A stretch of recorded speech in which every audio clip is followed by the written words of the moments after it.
Working Cows Podcast, episode 374. This episode is brought to you by Understanding Ag. Welcome to the podcast that gives producers a platform to discuss and share paradigm-challenging practices. Practices that have increased the effectiveness of their operation and the joy that their families have received from this lifestyle.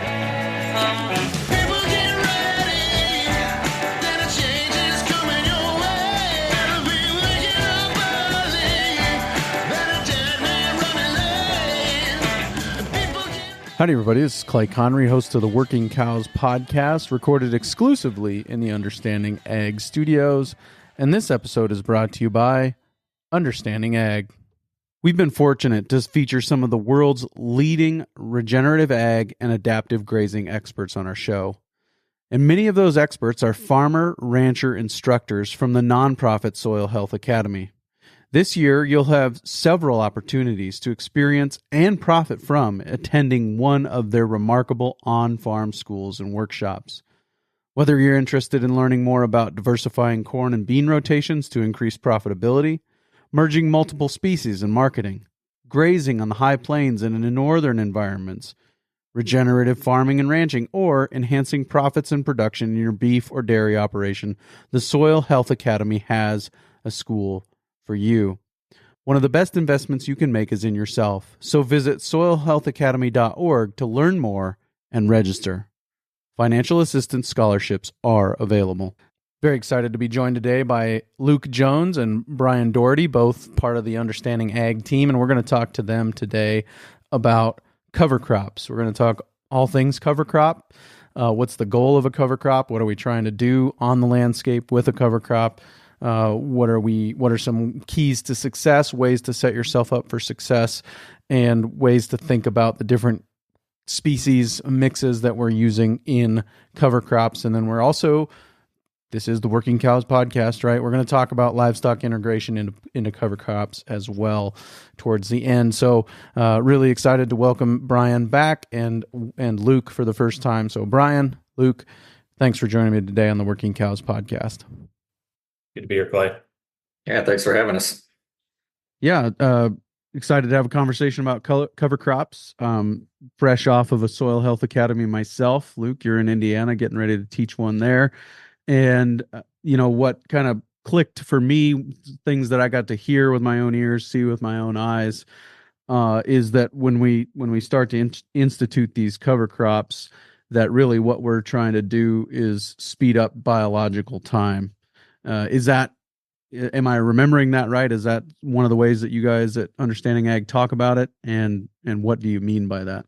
Yeah, cover crops definitely are an integral part in moving the whole soil health system, ecosystem processes of regenerating our soils. Cover crops are a necessity. They're not the only tool that we look at, but they're definitely a necessity. They've been talked about for decades now. It's nothing new, but I think now that we're starting to get an understanding of what these cover crops actually bring to the table.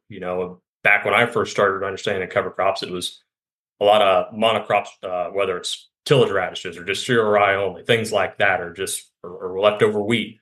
But I think we've come so much further from that and understanding the diversity. And why was it the diversity was so key is it stimulates the biology in a way that, each of these different species, compounds are releasing different exudates that are stimulating the biology.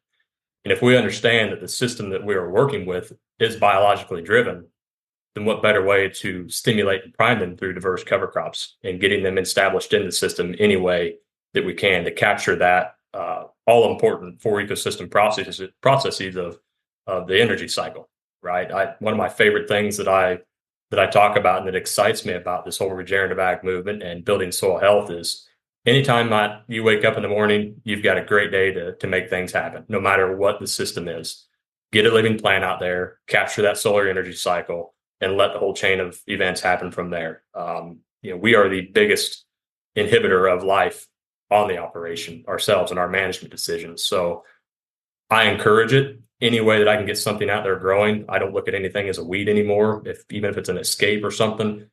It's there for a reason. It has a habitable environment to grow. So a cover crop could be a forb or a weed, as some might call it for me too, but it's there. It's got competition with some other cover crops, but getting those cover crops established to stimulate biology, feed their diet, if you will, is the initial first step for us to take forward. And I guess when I get more, one of those kind of ways that we want to frame that conversation too is picking the place to do a cover crop. And never is a very strong word. when my wife and I were getting ready to get married, we had some people that were investing in our marriage even before we were married, and one of the things that they said is, when you're fighting, you shouldn't use words like always and never. So never's a strong word, but I would say that we could probably say we should never cover crop a perennial polyculture that's already existing. Like, we shouldn't go plow up grass perennials and put in cover crops there, right? We should maybe use other management tools to try and make them more diverse, but probably not, burn them down and put a cover crop in there. Would you guys agree with that? Yeah, I'd agree. I'll start and I'll let Brian chime in. Yeah, it's kind of the actual reverse thinking here on that. If you want to try to establish perennials, we would recommend, from a row crop situation or an arable situation, row crop land, in order to convert that to perennial, we would rather go with cover crops to get that established. But to revert back, for one, I would want to understand the context of what somebody is wanting to do with that piece of land from taking it out of perennial. The most drought resistant, the longest established, the most potentially productive grazing system there is right there. We would almost go backwards by reverting it out, unless something catastrophic happened where we needed to reset the system. But it's kind of the reverse thinking. We got other tools in the toolbox at play to build diversity and make that perennial system more profitable and productive than going backwards through the use of cover crops and added expenses in that direction. I'm happy to let Brian chime in as well on that. Yeah, Luke hit all the main points I was thinking of as well. It really just doesn't make sense to tear up a perennial, like you said, and go back to annuals in a grazing system. You can use adaptive grazing as your tool, to get more diversity with longer rest periods. You can use stock density, lots of different management tools with the grazing side of it to improve that stand. And now we do get a lot of questions from people who have a perennial stand. They're, well, can I interseed some, maybe they're lacking the warm seasons. Can I interseed into that perennial stand with some, warm season annuals, for example, things like sorghum Sudan?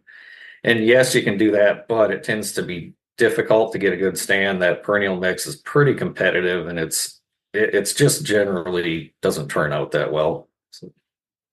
Yeah, and I think that, to your point, Brian, we've been managing this place that we're on now for about 5 years. 2 of those, maybe 3 of those, were pretty severe drought years. And this year, we've had probably the best 2 years back to back that we've had since we've been there, this year and last year.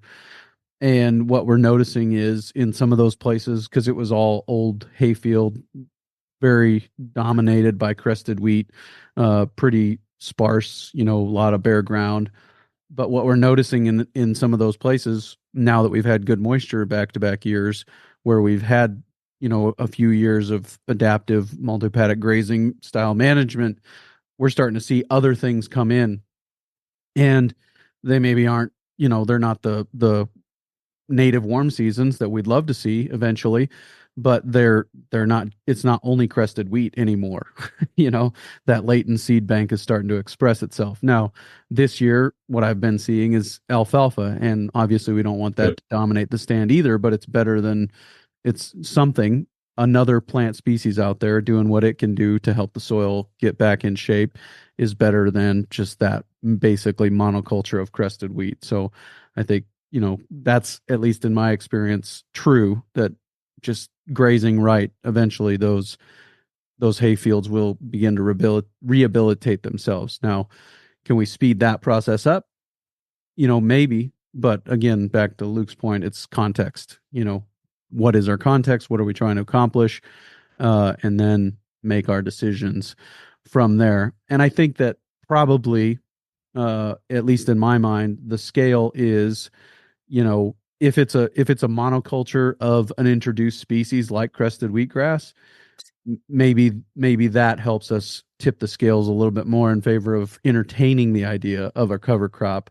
But it's still going to be a multi-year process to get back to a perennial polyculture if we're going to go into cover crops. Is that true in your experience?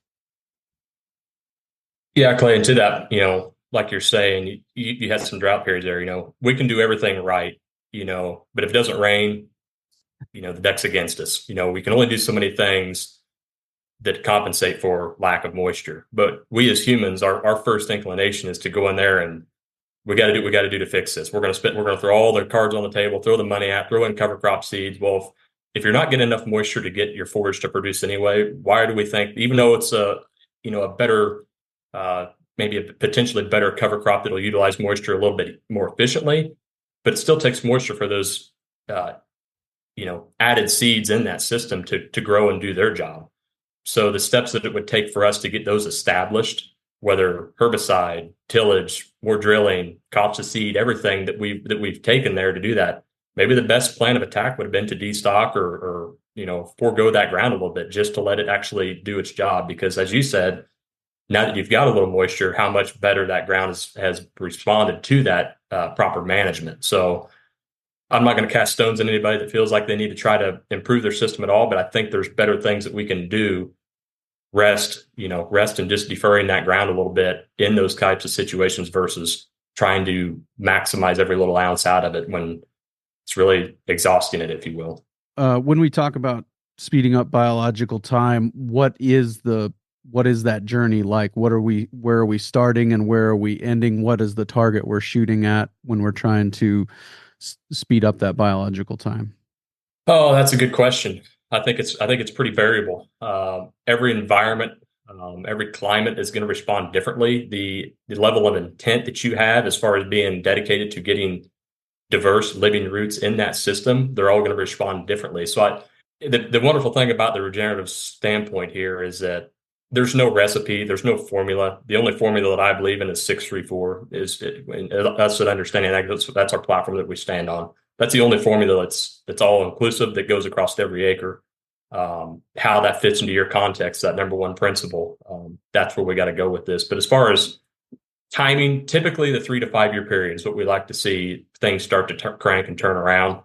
A lot of people say they want to focus more on their degraded land. Well, that's great that you can. I would probably watch my cost of seed on those acres.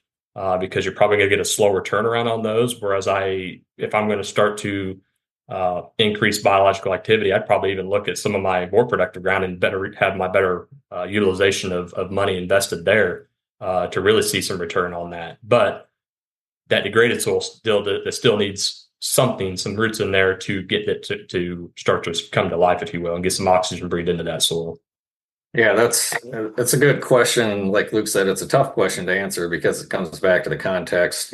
If your goal, we always come back to somebody wants to plant a cover crop. Well, the first question is, what is your goal? What are you trying to do? So if your goal is to speed up biological time, there's some different indicators, I guess you could say, that you could use to assess that. Our favorite, obviously, is soil aggregation. So just get out there with the shovel and see, do you have any aggregation and how deep is it? So that's your number one, visual assessment you can do right there. Just how well aggregated is it? Your goal really should be to have a well aggregated soil. So if you've got that, a lot of things are just going to start to work. And then if you really want to get in and look at the biology, there's testing we can do. We can run the phospholipid fatty acid or PLFA test and look at the mycorrhizal fungi. That'd be the big one there, and protozoa, if you have those or don't have them, and what are your levels. So those could give you some more concrete goals to shoot for if you wanted to have a specific target. Yeah, and I think that when we're talking about biological time, we're talking about the biological community that's present in the soil, right? That's what you're talking about there a little bit, the mycorrhizal fungi and the protozoa. But in systems that are less healthy, as I understand it, more often than not, they are dominated by a bacterial community. And in systems that are more healthy, again, as I understand it, they're dominated by a fungal community. Is that accurate? That's the old rule of thumb, anyway, that they say. But I think that, especially here where Brian and I are primarily out in the row crop world, if we get everything to drive heavily fungal, well, we're going to revert back to timbers and things like that, more brushy species. And we got to find that balance. So I think our job here in the Midwest and on the row crop systems, more importantly, is to find that balance of fungal and bacterial ratio. It still takes bacteria. You hear a lot of people say they want a 1-to-1 ratio. Well, that's good and it sounds good on paper, but to me, I just want as much bacteria and as much fungi and much protozoa. I want it to all and let them balance them out. Ray Archuleta, like we said, met with Ray Archuleta, Mother Nature self-healing, self-regulating, self-organizing, if we allow it. So we got to work within that. But yeah, it's that is the true statement that they always say: the more healthy, the more fungal. But back to your question on that biological priming, though, that I wanted to readdress. So just for an example myself, so some of the timber soil that I farm for row crop is very degraded, very thin, very white, if you will. We call it white sugar soil. Built some fence on it a couple of years ago with the intent of getting livestock back on the ground. And this ground it was very conventionally farmed up until I started taking it over here a couple of years ago. I seeded a cool season mix on it, and this farm had not seen livestock in over 70 years. This was my grandparents' farm. So I built fence on it, put cattle out there. I got the video of the cattle going out there for the first time in over seven decades. Very bacterial dominant soil, very degraded, lack of diversity other than weeds, forbs, if you will. But within that first round of grazing, we had dung beetles coming in. And if you dug up that soil, just looking at the aggregation and the rise of sheaths on those roots. So I don't know how that happened, but it did. So it's just one of those things, timing wise, it can happen within that first year. There's something about good systems, or I don't know if there's some kind of radar shooting up out of the ground that says, come here, there's life here, but it can happen very fast. What we do know about dung beetles is they have wings, right? That's right. They'll find it. They will find it. If you build it, they will come. But it's just crazy that even within I'm talking a 7-acre piece in, a zit on an elephant's butt in our landscape, and they found it. Yep. Same here. It was, first week of turning livestock out in our neighborhood. And that was the first thing, not the first thing, but one of the first things we ask people who are going to send us custom grazing livestock is, could you refrain from any applications of dewormers or pesticides in the, at least 3 months before they come to us. If they've never had it, that's even better. But, Yep. And I've never failed to be able to find dung beetles in a manure pat, in the years that we've had livestock coming. So, and it was very quick. Yeah. And to prime that biology in the soil, there's no better way. I think all of the stuff that we're applying, a lot of the things we're doing, we're just trying to mimic what the ruminants did for the landscapes through their saliva, their manure, their dandruff, you name it. No bug in a jug that you can buy will mimic what the ruminants will do. So you want to talk about expediting that biological process or the inventory there, get ruminants on the ground. That's critical because we're only just trying to mimic what they did. Yeah. Yep. Absolutely. Brian, you had something to add there? Or? Yeah, I was just going to say we do tend to have very bacterially dominated soils in our cropping systems, and kind of have to step back to understand why that's happening. If you think about natural succession, say a hurricane, tornado, whatever, something comes through and just wipes the slate clean, you're going to start with a very bacterially dominated, and then over time it's going to become more and more fungal. Eventually you end up with the climax ecosystem with lots of trees and that sort of thing. But in an annual cropping system, we basically kind of get to the point where we're starting to see like the annual weeds, getting a little bit more fungal, but then every year we hit the reset button. If you go in with tillage, if you're using herbicides, fungicides, especially bacteria, they're tough little buggers. They can withstand just about anything. We always have bacteria, but the fungi are much more sensitive to those disturbances. So in these annual systems, we just keep hitting the reset button every year and kind of driving that ratio back towards fungal dominance. So a lot of what we work on with producers is just figuring out how do we minimize some of that disruption. That's one of our big soil health principles. And the reason that works is because it allows that soil to heal and allows your fungal populations, especially your mycorrhizal fungi, to recolonize that soil. Certainly. One of the things that you mentioned in this process of, just assessing where you're at is, get out there and examine the aggregation. And now it's been all of 5 days, I think, since I left the Soil Health Academy. But if I remember right, the 4 tools that we should be using to examine soil health is the shovel, the thermometer, the grazing stick, and the refractometer. I'm not sure about the grazing stick; it might be something else. But though I know I'm pretty confident on those 3 for sure: the shovel, the thermometer, and the refractometer.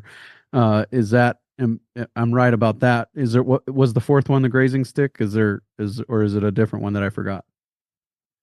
We recommend like an infiltration, do some infiltration tests. That's it. The infiltration ring. Yep. Okay. So, but we're examining the aggregation with, really, we're examining the aggregation for sure with the shovel and the infiltration ring, right? That those 2 things kind of tell you about how fast you can get water into the soil and how much water it can hold. And then just talk a little bit about, using these tools and examining where we're at and kind of how that can help us inform some of what we're trying to do with the cover crops. Yeah, you bet. So I guess I can start off, and Brian, you can follow up. But the simplest thing to do is, get the spade out. If anybody you're working with doesn't show up to your farm with a spade, fire them. They're not worth your time. They're there to sell you something. So if somebody shows up with a spade, at least they have some kind of inclination of what's going on underneath the soil, or at least they're willing to put a little work in. So dig that spade up. How easy does a spade go into the ground, right?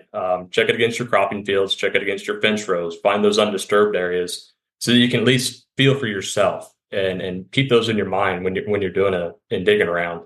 And when you dig up those soils, how do they look? How do they fly up out of the soil? Or is it hard? Does it rip and tear? Do you hear roots ripping and tearing? Those are sounds and things that you can listen for. Use your senses while you're doing all these things: sight, sound, smells, you name it.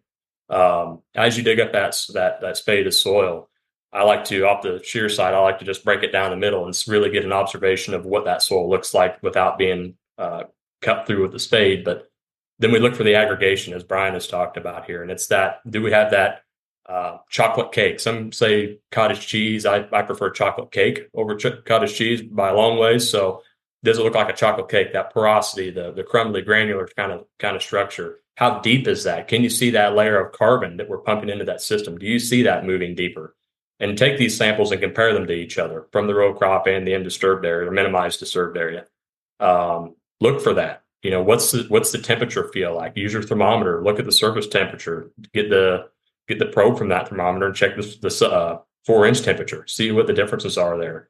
I was out in Kansas a couple of years ago and seen a guy doing some tillage work after wheat harvest, and I couldn't help but not go in there and see what the status was. The gentleman was at the far end of the field, so I knew he wasn't going to come up here and catch me as slow as the pace as he was going tilling that field. But I slipped out into the field, and the soil temperature was 141 degrees, the soil. So I went out on the oil and chip blacktop road that I drove in on. It was 129.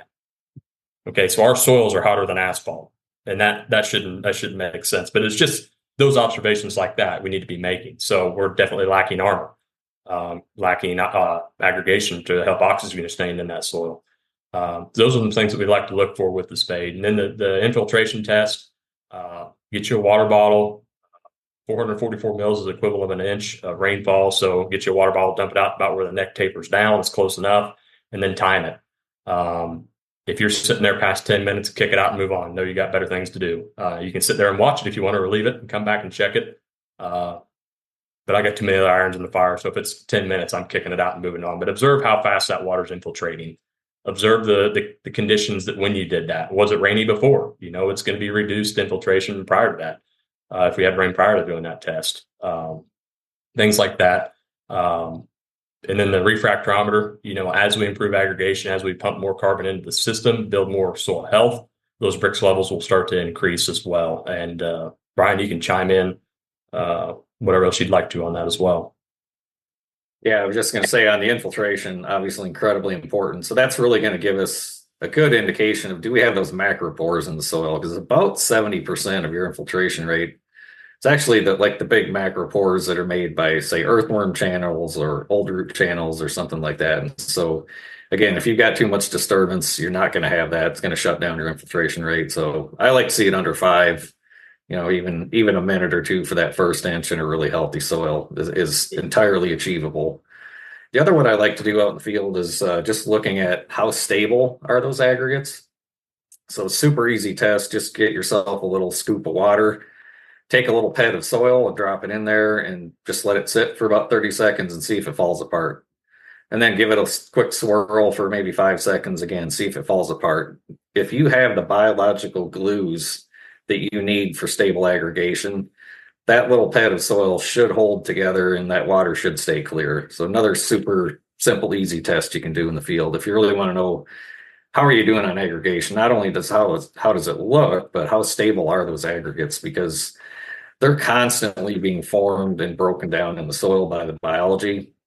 So the numbers that I've heard, somewhere around 4 weeks is about how long an aggregate actually lasts. So if you think about that, if you go longer than 4 weeks without a living root, you're going to start losing aggregation. You're going to start losing those biological glues that hold those aggregates together. Let's take a quick break and hear a word from our sponsor today, Understanding Ag. We've been fortunate to feature a number of Understanding Ag's regenerative farming and ranching experts on the podcast over the years. In that time, Understanding Ag's reputation for helping producers understand and successfully and profitably apply money-saving regenerative principles and practices has only grown. And there are two primary reasons for that.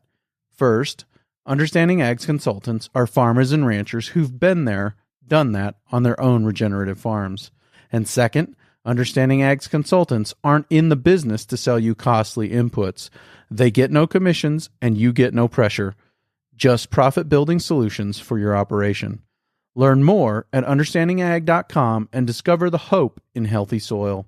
That's www.understandingag.com. I think it would probably be fair to say that on the mean, or in the mean, on average, many of our, especially row crop acres, but many of our agricultural acres in general in America are going to tend to be bacterially dominated and not well aggregated.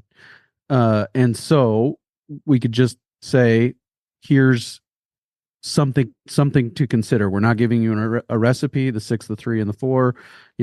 Those are principles. They apply everywhere. They work everywhere. They're tried.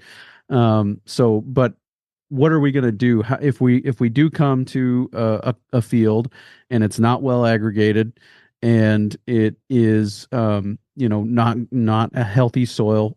How are we going? What's our strategy going to be on those acres with that cover crop? And we'll just start in the spring of the year. Say we're starting with our early, or maybe even, we'll just start in the spring of the year. What are we going to do for the spring of the year to try and start moving that field in the right direction? Yeah, starting off with spring that year, as far as cover crops, your options are pretty limited there. I mean, maybe if you're early enough, some oats and peas potentially ahead of corn. I know there are some spring seeded, spring cereals, winter cereals, tree kale, things like that could be done ahead of beans. In the springtime, though, it gets tough trying to get something established there. I'd probably more so look at what am I doing otherwise, physical disturbances that I can reduce to start moving that needle to possibly get the ball rolling better for a fall seeding or late summer seeding. Depends on what the crop is going to be there. It's the whole "it depends" button. There's a lot of variables there. But definitely if it's going to corn, can I no-till? Is the ground in good enough situation where I can no-till? If it's been fall plowed, obviously, you've set the stage in the fall. If you hit that first ripper pass, well, you're gonna have to strike it off and level it off. So what are we doing now to build aggregates? We obviously probably have reduced soil armor. So the needles moved against us pretty hard here. So in the spring, it gets a little tough. Does it have to be corn or soybeans? Is this an opportunity to get a diverse oat crop in the system if there's a market there? This all comes down to what the individual is willing to do and their economic context. What's their market context? This all weighs on them, and we can work through these situations with each producer. Has there been fall applied fertility that's potentially set our aggregation potential building back? And most of the time that's the case, especially in the row crop world. A lot of fall applied fertility, and we're seeing that in masses. So really starting to reduce my tillage passes. What am I doing for my herbicide programs? Most of the times we do a blanket application of herbicide. I used to work in ag retail, and pretty much it was figure up a prescription. It was on every acre, whether it's corn or soybeans. That's what you're going to do. Here's your corn program. Here's your soybean program. Regardless of what your weed pressures are, this is what we're going to run because it nukes everything, and we don't have to worry about weed X, Y, Z. So can we reduce those? Do we really have that bad of weed pressure that we're applying excess amounts of herbicides out there? Then it comes time in the season here, we're talking about fungicide and insecticides. Do we really need that fungicide? If we're planting early, potentially you probably are going to need them, but there's a reason for that, right? So if we wait a little later for that soil to warm up, can we potentially pull away from some of that fungicide? I believe so. Yep. That's probably one of the first things that I feel confident in pulling away from is some of this seed treatment, especially on soybeans. They're very resilient. The populations we plant them at, I've had no issues pulling away my seed treatment there. So then you think about the rule of compounding. What does that do for us? Well, potential knocking out some insect populations. We always hear Jonathan Lundgren say for every one pest, there's 1,700 other beneficials.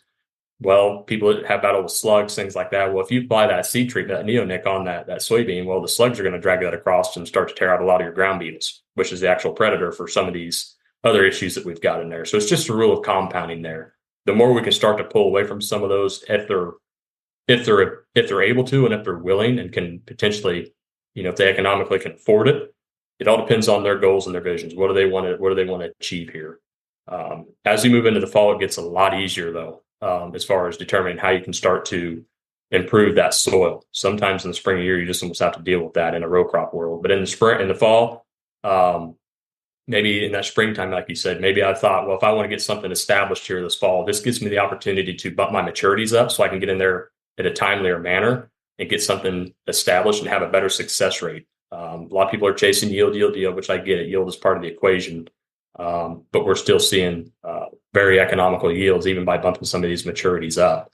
Understanding your different application methods of getting some of these cover crops established are critical. There's aerial, drone work now, interseeding if you're in a more northern climate. There's all those tools in the toolbox to work, but sometimes you got to shoot from the hip. And if there's weather coming in that looks favorable to get some stuff established, do it. Take the opportunity, but don't make sure you understand what species you're trying to establish as well. But starting out, I want to get a lot of grassroots species in there, get some fibrous roots in there to start breaking up that compaction layer, those platy soils, and let those grow. Following that into the next year, you need to watch the weather. I've had times where it's bit me in the butt where I probably should have terminated that cover crop a little sooner by not observing the weather properly. So those are things you got to watch. It's not an easy game. It's a thinking's man game. So you got to play the variables, watch out for it, and really understand what you want that cover crop to do for you, and then manage it accordingly. Yeah, that's exactly what I was getting at with that question, is kind of the different roots, root systems and what they're doing in those soils to really kind of move the needle in the direction that you want to go. And also that's what I'm hoping to do here for a little bit here on this episode, is just to take a journey through the year. Like, what are we doing? And we've talked about the spring's kind of hard. We really need to be starting before that, but we got to start somewhere in the year. So we've got our corn crop in, corn crops harvested. Now we're thinking about planting something to follow that. And I think that's maybe a missing link in a lot of cases, is we've taken the cash grain crop off and now it's okay, corn, soybeans, Florida, that's our crop rotation, rather than actually trying to do something that's going to keep a living root in the soil, reduce our need for chemical and mechanical disturbances going forward, some of those things. So Brian, anything to add there, or anything else that you would want us to talk about before we talk about what to follow the corn or beans with and where to go from there? Yeah, I think Luke wrapped it up pretty good there. But yeah, spring is definitely when you need to be planning and thinking about fall. If you're going to be serious and you're going to be intentional about cover cropping, you got to be thinking ahead.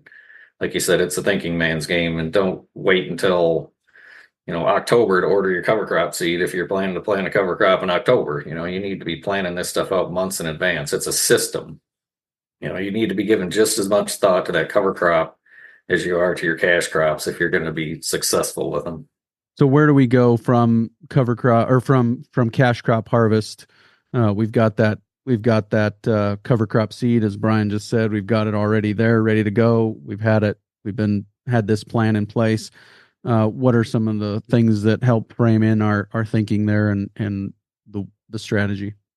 Yeah, a lot of that decision is going to come back to, what do you got for equipment and what do you have for time and manpower? So are you going to drill that after harvest? Are you going to try to broadcast it and work it in?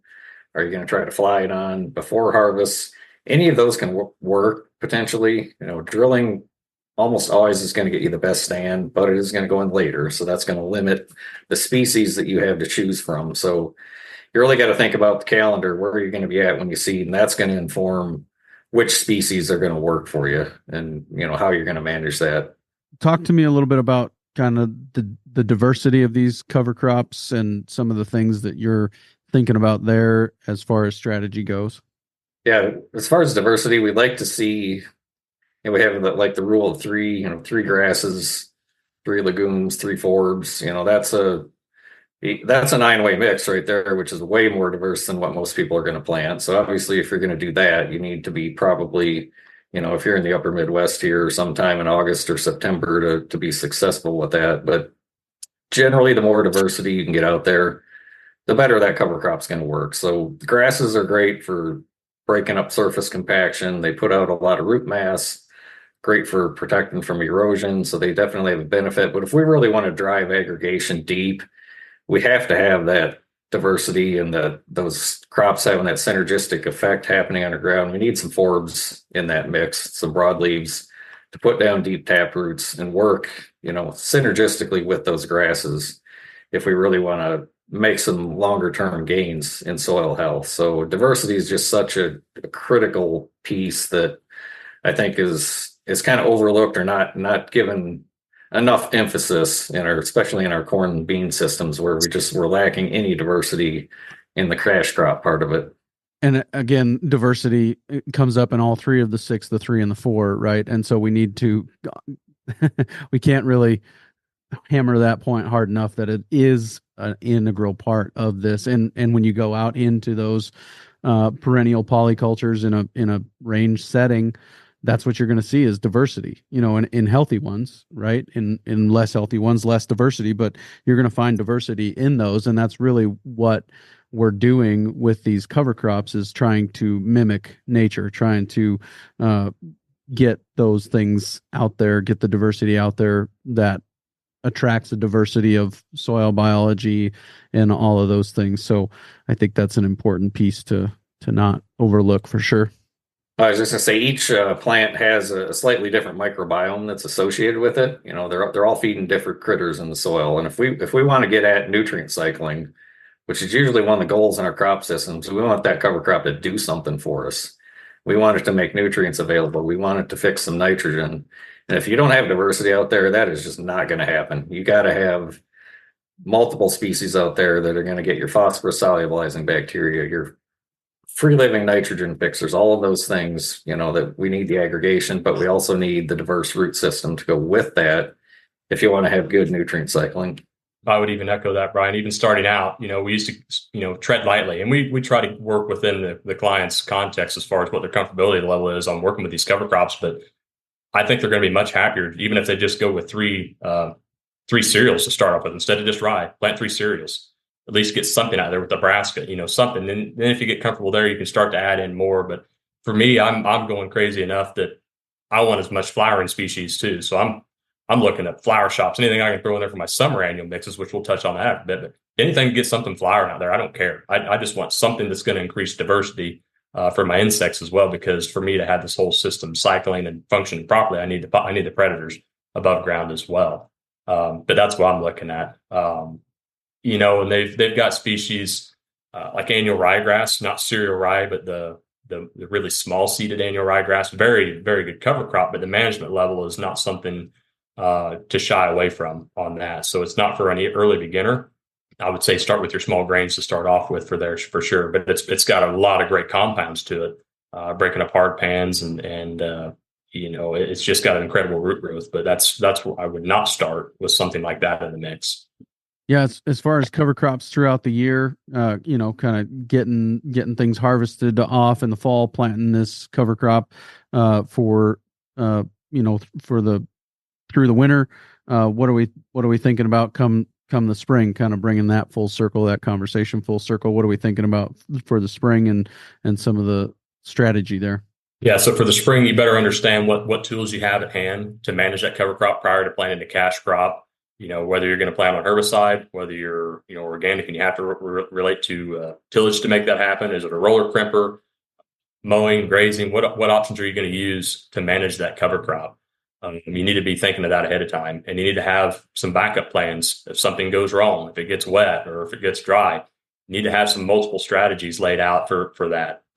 We've seen that a lot here this year.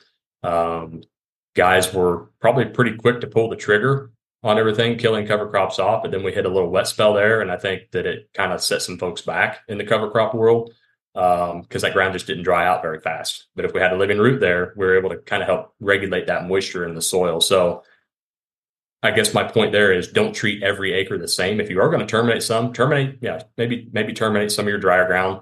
But if you got some lower wet laying ground, maybe give it a chance to stay there and do the job for you.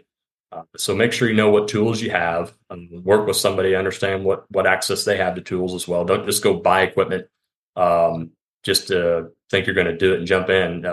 Work with it before you buy it and make the investment on that. But also, if you want some accumulation to build some real biomass, myself this year, I had almost 5-ton biomass that I no-tilled corn into. I was patient, which I had to be patient because I was overseas and my wife was soon to be delivering child number 4. So I had no other choice but to sit on my hands. And I'm glad I did. It was definitely I'll never say failure. It was a learning year for sure. Every year is a learning year because I want those to help me be a better manager of those cover crops. So some might say that I failed, but I learned something too. So that's how I look at it. And don't be afraid of that. I think, especially in the row crop world, everybody hates to have something potentially look bad. I mean, it is such an aesthetic game. You want to see this lush green, just pretty, no weeds, clean mowed roadsides. That's a picturesque row crop world.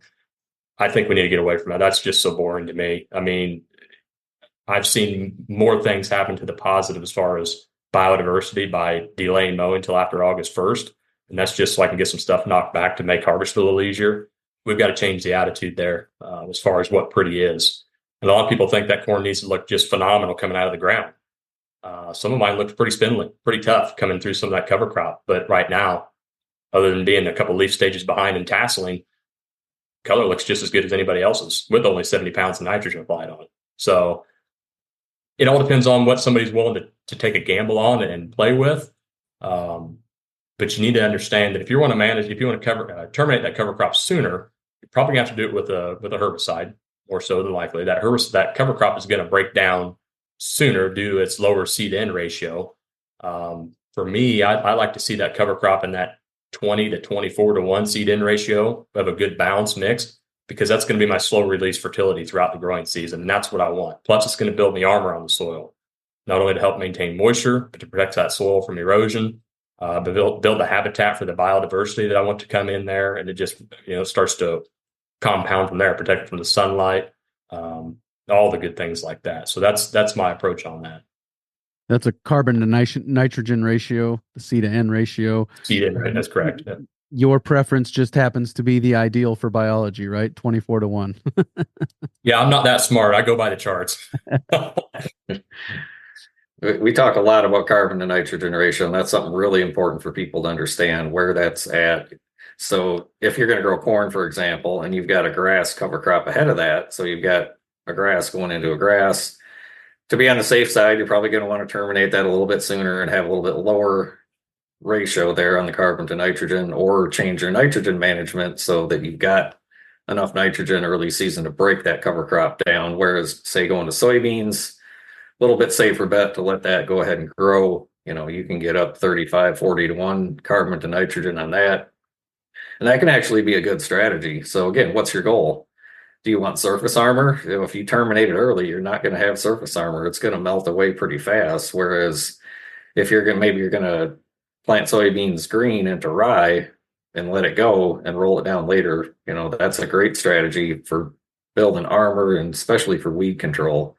Seen some pretty fantastic results holding back water hemp and Palmer amaranth and things like that, eliminating the spray pass with that kind of a strategy. So you just got to ask yourself, what is it you're trying to accomplish in the spring with that cover crop? I've heard, I'm row crop illiterate, so just throw that out there. But I've heard that it's like 1 pound of nitrogen per bushel of yield. Is that kind of average, right? For corn, 1 to 1.2 is what pretty much standard people are doing, but there's some folks moving that needle lower. Yep. Right. But I mean, you said 70 pounds, so I'm assuming you're planning to yield more than 70 pounds to the acre. Is that right? Yeah, I'll have a higher bushel to the acre, I mean. Yeah. Yeah. Yeah. So that's all For I'm sure. saying, that just think about the reduced need for nitrogen when you've got that carbon on the ground already, and that nitrogen you've got, like you said, the free living organisms that can fix nitrogen for you, and some of the other things going on there. I don't know all of what's going on there, but some of those things are helping, and always good to be able to reduce that cost for one. And then also, I've heard, again, things that I've heard secondhand, things I haven't experienced myself necessarily, but when you do apply nitrogen, a lot of times you end up shooting yourself in the foot because the biology eats the carbon and then you're left with no ground cover. Is that kind of go into some of what you're thinking there? Yeah, it all works together. The system is it's not easy. If you step back with your hands involved with it, it sounds fairly simple. Plant seed, harvest seed, but there's a lot that goes in between here and there. Your management level definitely increases with cover crops. As Brian, he pointed out a lot of great things like water hemp, Palmer amaranth reduction with the rye. But you still have to understand the system that you're in. What are the climate conditions? Because just as good as it can be equally bad. I've seen some train wrecks where guys didn't terminate early, or they let it go too long, and then they didn't use the proper equipment to get the stuff established. And I've seen it go backwards. But I'm tired of people saying the cover crop did this or the cover crop failed me. No, better yet, you failed your cover crop. You didn't understand how to properly manage that. So I just want to full stop that right there. I mean, I get frustrated seeing that because everybody's trying to put down cover crops for the negative. But really, as Gabe says, if you don't like what you see, go home, look in the mirror, and the answer's right there, looking back at you. Simply put, I mean, I couldn't agree more. I guess go back to, what was your question again on that? I got on a sidetrack there. I'm sorry.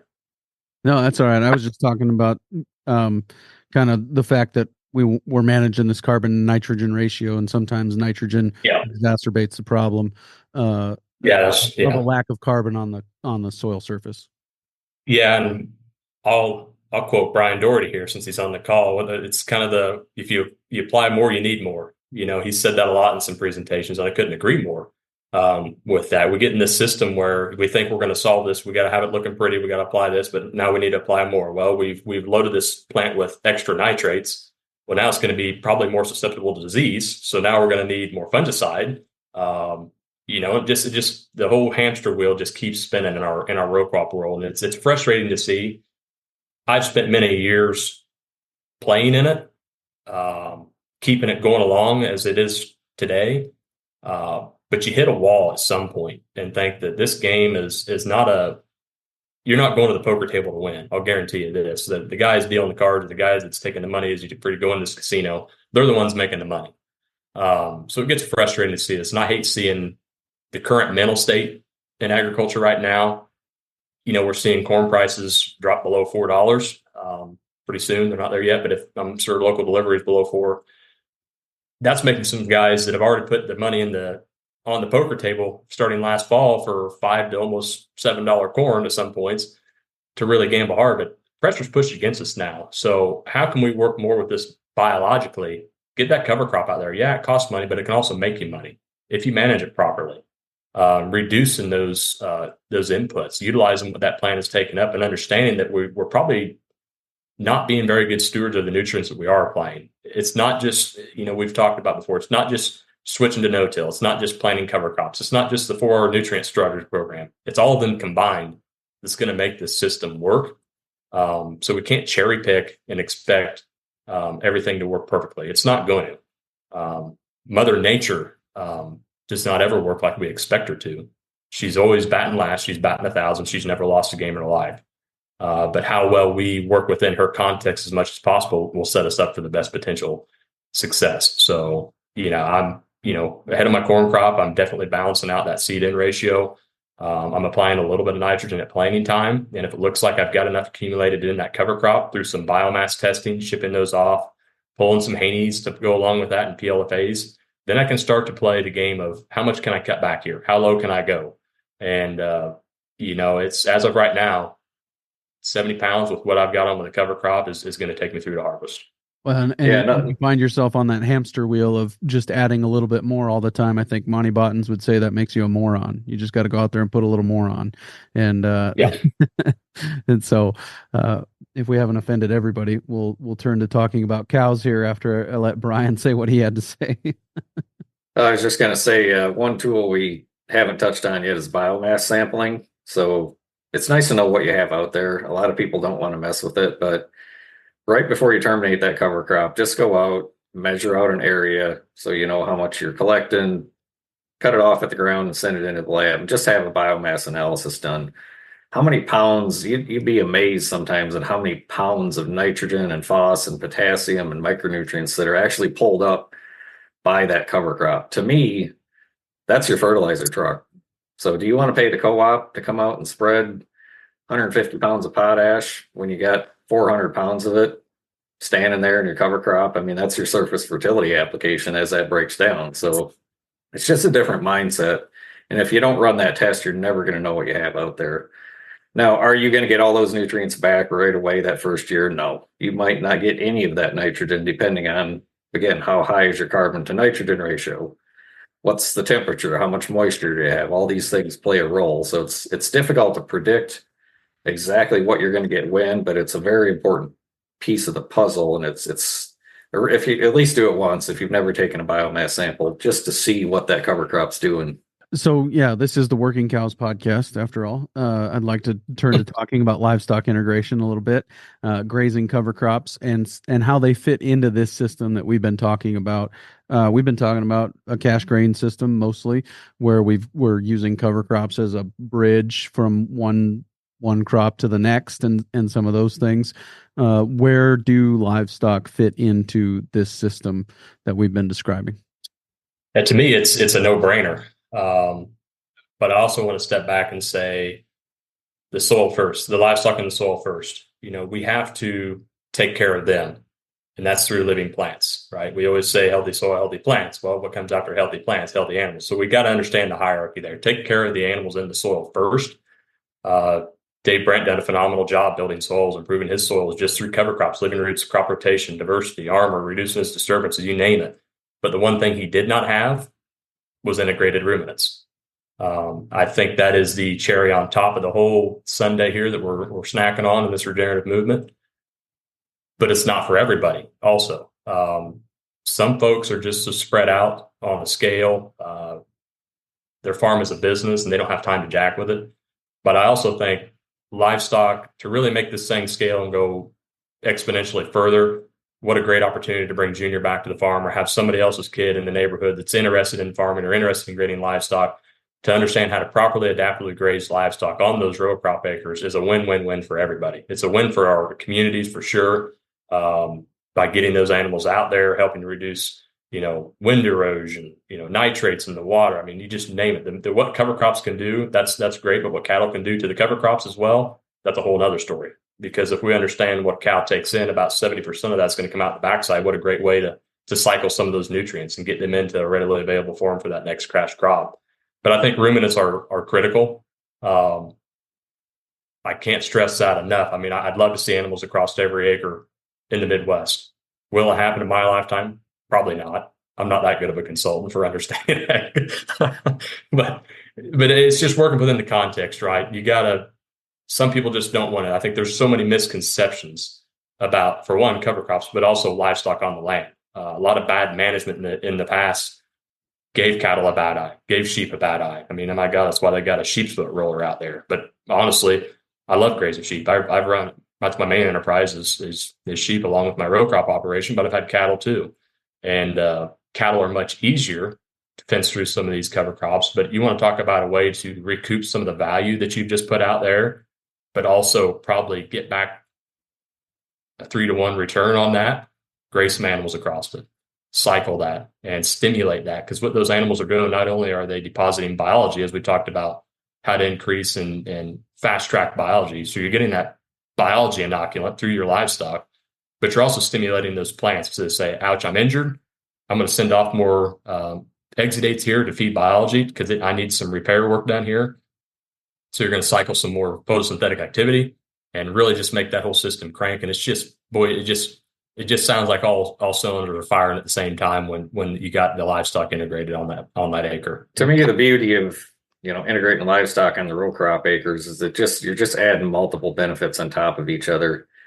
The one thing that it allows is for actually more diversity in the crop rotation. Now, a lot of people, we're always talking about it, how great it would be if you could get a small grain in the rotation, but the typical pushback we get is, well, that's great, but I can't make any money growing oats, or I can't make any money growing wheat.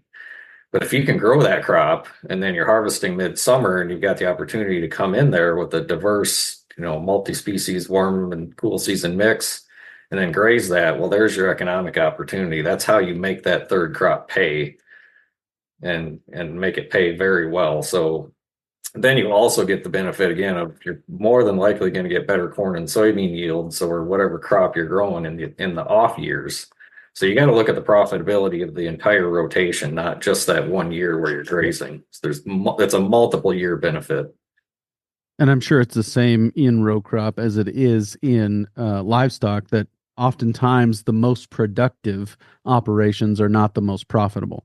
The ones that have the highest yield, the ones that wean the most pounds, are not necessarily the most profitable because there are so many inputs that go into achieving that higher yield, that higher weaning weight on an individual animal basis, that the profit is eaten up by the amount of inputs it took to get there. Is that true in your experience? I was to say, the grazing can not only reduce cost, on the livestock side of it, obviously we can get into that. There's all kinds of opportunities for stockpile grazing and just keeping them out there longer, feeding less hay, huge economic benefit for the livestock, but also it can reduce your costs on the crop side as well. So you're getting, again, many, many benefits if you can integrate livestock over and above what it does for the soil.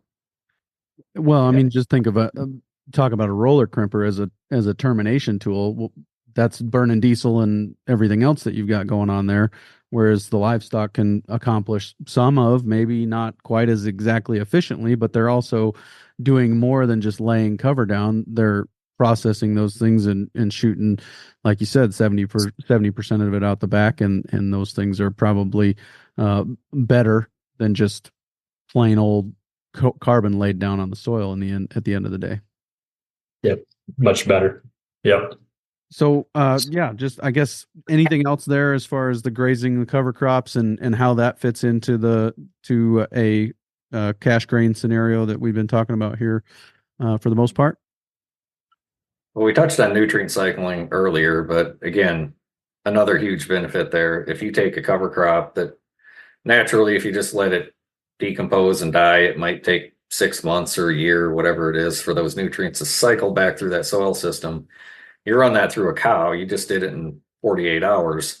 Plus, you're adding a whole load of biology. I mean, a ruminant's digestive system is just absolutely full of organisms. The whole food web is in there, and it's a lot of the same organisms that live in the soil. So you're turbocharging, the biological activity in your soil when you run a grazing animal across that. So big benefits there on the nutrient cycling side as well. And you definitely should be taking a nutrient credit for that when you're going back to your cash crop. Back to where we started, right? Speeding up biological time. We can do it with cover crops, but we can do it faster with cover crops integrating livestock as well into those acres. Yeah. And one of the best things that I think about having livestock, or even just that diversity, diversity is key. We've talked about it. I've talked to a lot of guys that made it through the 80s, and they said the only thing that got them through the 80s was the diversity of enterprises on their operation. So livestock and cover crops, and even it doesn't even have to be your most productive ground. It can be some marginal land. Just get something established there. Where I'm at in my neck of the woods, in my context, a lot of timber soil, Most guys are farming all the way up. They're scraping the planters, scraping the combines with the tree limbs, right? To me, that's not being a good steward of the land. That land is not to be row cropped. So maybe like myself, I've taken 30 feet all the way around at least on all my timber fields. And I've got a strip, if you will. I can either hay it, graze it, whatever, but I'm not putting those inputs out there. But it makes it easier for me to graze when I do get livestock in there. That livestock integration is just critical to help break the weed cycles. In our corn bean alternations, we're not in a rotation in our row crop world. It's alternating between corn and soybean for the most part. What a great way to break up weed cycles. Everybody talks about battling resistant weeds. Well, they're resistant because we've been doing the same dang thing for year in, year out, and our tools in the toolbox from a herbicide standpoint are running thin very fast. Water hemp is the bane of all row crop guys, especially here in the Midwest. And now they're finding HPPD resistant water hemp. Well, that's a bleacher, Callisto type product, right? So we relied on dicamba. Dicamba was the holy savior to come out. And that was towards the end of my ag retail days. And I can't think of in my opinion, what a worse product to come out with for already that had herbicide resistance built up to it, but what a fast track of what a herbicide resistance can build up to that. Even talking about layering herbicides, practices have been talked about that they're not effective. I mean, they're coming to an end at some point. Mother Nature will always win. And the only way we can efficiently break some of these cycles is through some of our cultural practices, not so much the chemical practices. That every herbicide out there is going to build resistance to it at some point. So we got to understand that. And if we can throw a cover crop in there and graze it, what a great way to break that weed cycle. But not only weed cycle, with some of the other things we battle, our diseases, our fungicides and things like that, we can start to reduce on by building some aggregation, getting some life back into that soil, building some oxygen into the soil. So, there's just so many benefits that can come with this, with proper management and understanding of what you want that system to be and do. It doesn't have to be farm scale to start out. It can be whatever comfort level you're happy with. But to me, it works, and it's a no-brainer for me. Certainly. Anything else you want to say there as we wrap up? I think that's a great way to wrap it up. But Brian, anything else you want to say? No, we covered a lot of ground. Yeah, I just encourage people to, if they've never planted a cover crop, just look into it. Start asking questions. If you got a neighbor that's doing it, talk to him, ask him what he's doing, learn from other people. Reach out to us if they have questions. It's just so fundamentally important to keep that living root in the soil as long as possible. And cover crops are definitely one of our main tools for accomplishing that, as well as, being able to integrate livestock into an operation in a profitable way. So give it a try. Brian, I like how you ended that, Brian. You said we covered a lot of ground, but I hope we sure did. I hope we got a lot of people encouraged to plant some more cover crops. So. Yeah, pun intended. Yeah. I like to say drill baby drill with cover crops. I think that it is a system. What I'm realizing more and more is there isn't really one of the 6 principles of soil health that you can emphasize over the other. You talked about the importance of living roots, but you can't emphasize that over having armor on the soil, reducing disturbance, diversity, livestock integration, or your context. All of those things have to be there as well, and so the like you said, the cherry on top is to get them all together, and we'll never go as far as we could if we're skipping out on one of them. So Luke and Brian, thank you guys for your time today. I really appreciate it. Thanks, Clay. Glad to do it. Yep. Thanks for having us. Very good stuff there with Brian and Luke. Really appreciate them. As I said, fresh off Soil Health Academy myself. Very practical course. Really enjoyed the course. Good mix of mornings in the classroom, afternoons out in the field, and just for, maybe it was just the number of things I've been exposed to over the years, or just the first time I really understood what we're looking at when we pull that soil plug out of the ground. Some of the different things that they were seeing, I was able to see them as well. And so I think chalk that up to the teachers and the guys that were there pointing those things out to us along the way. So I encourage you to check out a Soil Health Academy coming your way near you, or worth the trip to go and track one down abroad as well. Coming up next week on the Working Cows podcast, we're going to talk to Jordan Steele.